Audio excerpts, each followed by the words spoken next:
না, এই মুহূর্তে আমরা ভোটকে বা নির্বাচনের রাজনীতিকে কেন্দ্র করে কোনো জোট প্রক্রিয়ায় এই মুহূর্তে আমরা যাই নাই এবং যাচ্ছি না। আমরা এই মুহূর্তে জুলাই সনদ কার্যকর করাই এবং উচ্চ কক্ষে যে পিআর পদ্ধতি সাপেক্ষে আমরা উচ্চ কক্ষ চাই। পিআর পদ্ধতি না হলে সেই উচ্চ কক্ষকে আমরা রাষ্ট্রের জন্য, দেশের জন্য ক্ষতিকর এবং একটা অতিরিক্ত বোঝা হিসেবে আমরা মনে করি।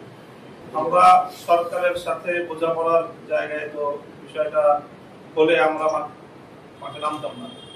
এখানে পরিষ্কার কথা, জুলাই সনদের বিষয়ে এ পর্যন্ত সরকারি এবং সকল রাজনৈতিক দলগুলো মোটামুটি একটা ঐক্যমত্যে পৌঁছেছে, কিন্তু জুলাই সনদ কার্যকর করা যে পদ্ধতি সেই বিষয়ে সরকারের পক্ষ থেকে কোনো দিক নির্দেশনাও নেই এবং সেটার কোনো আশাবাদও নেই।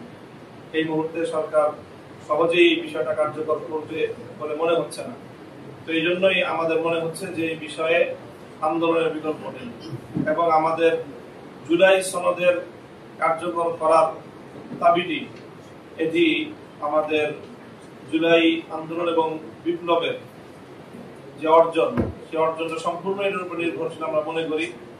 এত শহীদের যে রক্ত এবং এই যে বিশাল গণ অভ্যুত্থান, এই সবই ব্যর্থতার অর্জন সিদ্ধ হবে বলে আমরা মনে করি যদি জুলাই সনদ কার্যকর না করে।